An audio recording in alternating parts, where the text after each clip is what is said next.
नमस्कार दोस्तों। आप सभी का एक बार फिर स्वागत है हमारे YouTube चैनल शिक्षा सूत्र पर।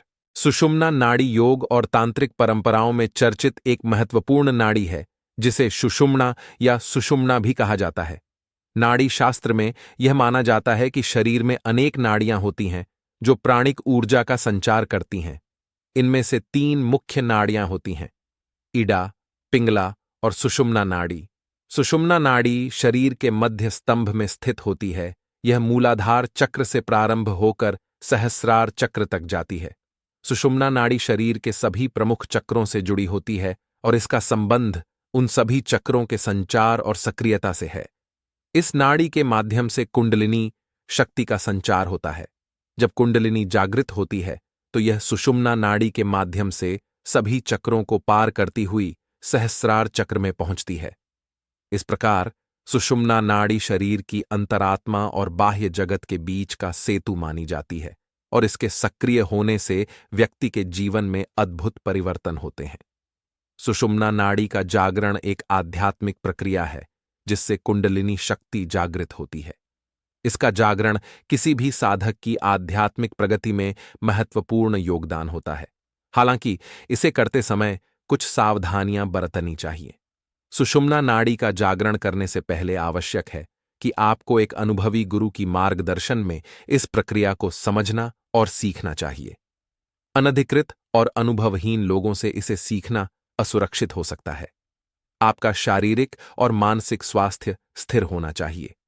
किसी भी प्रकार के तनाव, अवसाद या अन्य मानसिक विकार में इसे प्रयासित नहीं करना चाहिए।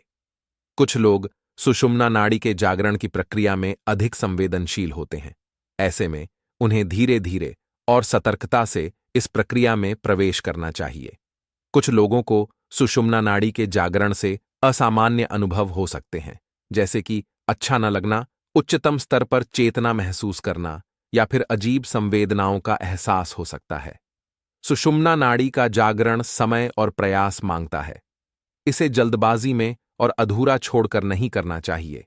अंत में सुषुम्ना नाड़ी का जागरण सुरक्षित है जब यह उचित मार्गदर्शन, सावधानी और समझबूझ से किया जाता है। अन्यथा इससे असामान्य और अनपेक्षित प्रभाव भी हो सकते हैं। इसलिए इसे करने से पहले अच्छी तरह से समझना और अनुभवी गुरु की सलाह लेना महत्वपूर्ण है। सुषुम्ना नाड़ी का जागरण आध्यात्मिक प्रक्रिया है और इसे प्राप्त करने की क्षमता प्रत्येक व्यक्ति में होती है। हालांकि प्रत्येक व्यक्ति की तैयारी और पात्रता अलग होती है। सभी लोग आध्यात्मिकता में रुचि और प्रवृत्ति नहीं रखते। कुछ लोग अधिक प्रवृत्ति वाले होते हैं जबकि कुछ लोग कम। जिनकी आध्यात्मिक प्रवृत्ति अधिक होती है वे सुषुम्ना नाड़ी के जागरण के प्रति अधिक प्रतिबद्ध होते हैं।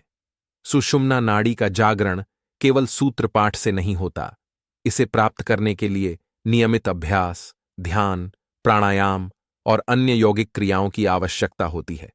एक अनुभवी गुरु या आचार्य का मार्गदर्शन होना चाहिए जो साधक को सही दिशा में मार्गदर्शन कर सके। बिना मार्गदर्शन के सुषुम्ना नाड़ी का जागरण करना संभावना से कठिन और जोखिमपूर्ण हो सकता है। सुषुम्ना नाड़ी के जागरण के लिए व्यक्ति का शारीरिक और मानसिक स्वास्थ्य स्थिर और संतुलित होना चाहिए। अंततः, हालांकि थेट्रिकल रूप से सभी लोग सुषुम्ना नाड़ी को जागृत कर सकते हैं, प्रक्रिया की पात्रता, तैयारी और प्रयास पर निर्भर करता है। इसलिए जो लोग इसे गंभीरता से अभ्यास करते हैं और उपयुक्त मार्गदर्शन प्राप्त करते हैं, वही इसके लाभ को प्राप्त कर सकते हैं। बहुत छोटी सी बात है, लेकिन समझने में उम्र बीत जाती है। हमारे रोगी और निरोगी रहने का राज छिपा है हमारी श्वासों में। व्यक्ति उचित रीति से श्वास लेना भूल गया है। हम जिस तरीके और वातावरण में श्वास लेते हैं उसे हमारी इड्डा और पिंगला नाड़ी ही पूर्ण रूप से सक्रिय नहीं हो पाती, तो सुषुम्ना कैसे होगी? दोनों नाड़ियों के सक्रिय रहने से किसी भी प्रकार का रोग और शोक नहीं सताता। और यदि हम प्राणायाम के माध्यम से सुषुम्ना को सक्रिय कर लेते हैं, तो जहां हम श्वास प्रश्वास की उचित विधि से न केवल स्वस्थ, सुंदर और दीर्घजीवी बनते हैं, वहीं हम सिद्ध पुरुष बनाकर ईश्वरानुभूति तक कर सकते हैं। मनुष्य के दोनों नासिका छिद्रों से एक साथ श्वास प्रश्वास कभी नहीं चलती है। कभी वह बाएं तो कभी दाएं नासिका छिद्र से श्वास लेता और छोड़ता है। बाएं नासिका छिद्र में इड़ा यानी चंद्र नाड़ी और दाएं नासिका छिद्र में पिंगला यानी सूर्य नाड़ी स्थित है। इनके अलावा एक सुषुम्ना नाड़ी भी होती है, जिससे श्वास प्राणायाम और ध्यान विधियों से ही प्रवाहित होती है। शिव स्वरोदय ज्ञान के जानकार योगियों का कहना है कि चंद्र नाड़ी से श्वास प्रश्वास प्रवाहित होने पर वह मस्तिष्क को शीतलता प्रदान करती है।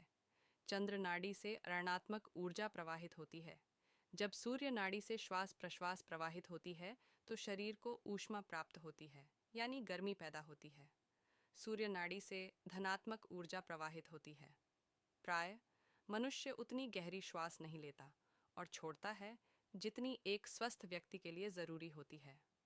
प्राणायाम मनुष्य को वह तरीका बताता है जिससे मनुष्य ज़्यादा गहरी और लंबी श्वास ले और छोड़ सकता है।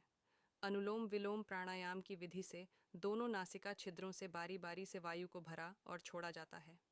अभ्यास करते करते एक समय ऐसा आ जाता है जब चंद्र और सूर्य नाड़ी से समान रूप से श्वास प्रश्वास प्रवाहित होने लगती है। उस अल्पकाल में सुषुम्ना नाड़ी से श्वास प्रवाहित होने की अवस्था को ही योग कहा जाता है। प्राणायाम का मतलब है प्राणों का विस्तार। दीर्घ श्वास प्रश्वास से प्राणों का विस्तार होता है। एक स्वस्थ मनुष्य को 1 मिनट में 15 बार सांस लेनी चाहिए। इस तरह 1 घंटे में उसके श्वासों की संख्या 900 और 24 घंटे में 21,700 होनी चाहिए। स्वर विज्ञान के अनुसार चंद्र और सूर्य नाड़ी से श्वास प्रश्वास के जरिए कई तरह के रोगों को ठीक किया जा सकता है। उदाहरण के लिए, यदि चंद्र नाड़ी से श्वास प्रश्वास को प्रवाहित किया जाए तो रक्तचाप, हाई ब्लड प्रेशर सामान्य हो जाता है। तो मित्रों, आज के वीडियो में बस इतना ही।